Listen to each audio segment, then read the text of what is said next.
I'm a product of a Yoruba man and an Igbo woman coming together, and they didn't bring me up with all of that trauma and dysfunction and hatred. They brought me up in love. And this narrative around the silos that we inhabit as Black people, these Black British actors coming to take our roles, these, how African Americans feel like that. In the UK, a lot of the kids who bullied me were West Indian kids. So there was a West Indian, West African thing. And so this whole thing is going to be about your lifetime trauma, what you went through as a kid. This is great. I'm not bored with this at all. Everything, in my opinion, that has kept Black people back from the ascent that we are worthy of. I thought only white conservatives preach this bootstrap nonsense. Nobody earns it out the dirt. They all had a leg up. Even if they were too dumb to know they were getting a leg up. Has been this: Hutus, Tutsis, Igbos, Yorubas, Rwanda, Black Brits, African Americans. Like ultimately, for me, we all want the same thing. Yeah, we all want the same thing. Money. Period. We all want to be front and center of our own lives. Can people keep it real just one time? Just once? Period. We all want to be front and center of our own lives, afforded the opportunity to scale and not fail. Ooh, right on. And if we link arms like Jewish people do, like Chinese people do, hell yeah. Like if we do that rather than fixating on the fact that, yeah, we have a smaller piece of the pie, we do. And as a result, when a Black Brit gets that role, what we're talking about is not acting. We're not talking about the art of acting. We're talking about scarcity. We're talking about the fact that there's not much pie. Hey. Get your own pie at home, nooker. They don't make slices in Uganda or Great Britain. Huh? No wood-burning ovens. So when someone gets it, it's like, you're now taking a piece that makes me feel like I can't access that piece. Yeah. Because you don't have that with white British actors in the Hollywood constellation. Hey, yo, if it wasn't for Black American jobs that you've been getting, nobody know you. In fact, I still don't know your name. But people really wouldn't know you. You just be another short African without a job. You owe your jobs to us. Because the pie is vast. So do you think like when Juski goes out there and he does that whole skit that's gone viral? It's funny. Yeah. Where he's the British guy, he goes out there. And does that kind of add fuel to the fire? Because I mean, it's a thing. You're starting to hear more and more of it. Yeah. And it's why we started 154. Like, it's to bring all of it. It's one continent, 54 countries, but really it's bigger. It's one diaspora that's centered around who we are as people. But yet there's these micro fractures of, but they're from the UK or they're from, they're immigrants from Africa. Yeah. My thing is, I have adopted the stance of I have to let my work do the talking. There's many things in the world that I don't like, that I don't agree with, but my answer to that, to the Juski thing, is to start a streaming platform with an African American like Nate Parker, and for us to build something from a global perspective that is for African Americans, is for South Americans, it's for Black people in the diaspora, it's for people on the continent, it's for all of us. As we call it a tent, we call it an umbrella, we call it a table that we're inviting everyone to. I think it's funny, that skit. Do I think it's helpful? I don't think it's helpful. Man, Juski's killing it. Stop hating. Who's hating now? You are.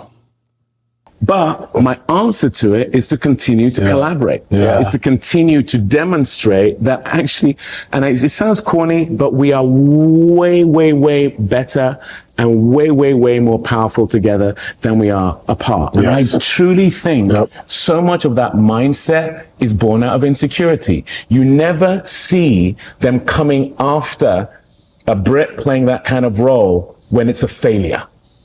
It's only when it's a success. If there's box office and if there's awards, then is the time where you go, oh, I want a piece of that. Well, let's collaborate. There's some glaring holes in what he was saying. Why can't people keep it real and just admit it? How many Black Americans are getting roles in African movies? How many Black Americans are getting roles in movies in the UK? No, you're coming to America playing Black American roles. So obviously, the people that are gonna say something about it are Black Americans. Because you're eating over here. If we were coming to Africa, and we were coming to the UK, and y'all had the cake, and we were taking your cake, you'd be saying shit too.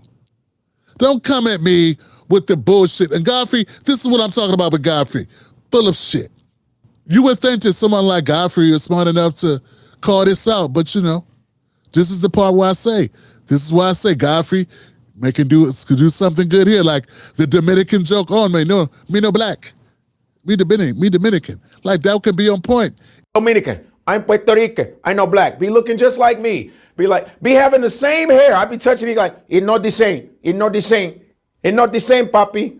It's not the same. They try to salsa that shit off. I be like, no, it's not the same. I know black. Negro, nunca, nunca. I know no, nunca. I know black. I'm like, no, you black. No. I know black. Dominica. I go, I know, but you're black. No, papi. I know black. No, black. Full of shit. Playing both sides as usual. This shit is so blatantly obvious. It's all good when it's our pizza, goofball. If we all pitched in and we all get a slice.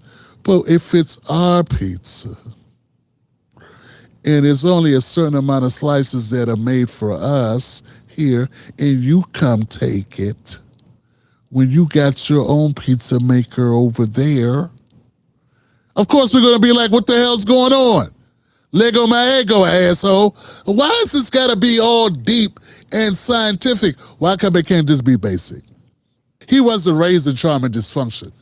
You was raised in what then? I don't know what that means. Is it trauma dysfunction? I was watching a show where there were, I think it was 24 chefs. I forget the number of chefs. Let's say it was 20 chefs. There were 6 people that looked black. And then when I got to watching this show, I realized only one of those people that looked black were actually Black American. Everyone else was British or African or Jamaican or something like that. And I forget the exact number, but at the end of the day, I think it was 5 and then only one was Black American. And that like bothered me because, I don't know, I felt cheated somehow. It's a cooking show. I know we have a lot of black chefs in America here that would like to get the opportunity. I don't remember there being 6 white Brits there. Now, you best believe that, and I gotta call bullshit again, because I believe that if white people were losing jobs to Brits, enough of that happened, they'd be complaining too. They'd be complaining too, because that's what they do. There's complaints going on now. You don't think they would complain if there was people from the UK or some white South Africans? Like, what are you talking about? Whoever it happens to, if it happens enough, there are going to be complaints about it. It's not just privy to Black American. It's not a particular dysfunction of Black America. It's not a lack of something that we're missing character-wise or developmentally. It's called human nature. It's called survival. It's called not controlling the means of the production and then being replaced by those who are not even in our general vicinity. He said, what's blocking our ascent is us. No, that's not what's blocking our ascent. Black Americans are not being blocked by Black Americans. We're being blocked by a system in America that has been keeping us blocked. We're not getting the venture capital investment that white businesses get. We're not getting the opportunity to serve in those positions that white folks get. It's been that way forever in this country. We got to scrape and crawl for whatever we get in this country. Black men are 4% of male lawyers. Black women are 4% of female doctors. It's not just acting. It's not just the arts. It's in every sector. Okay? So we have an issue here of accessibility. Black people having access to these opportunities in America. It's not us being our own worst enemy. That's what you're saying. And Godfrey lets that go. The guy that would sit up here and recite all of the structural limitations and dysfunction of discrimination that are in our institutions any other time, and now all of a sudden he's gonna let this African guy come and say, we are worst enemy. We did this to ourselves. We could have sinned if only we get out of our way.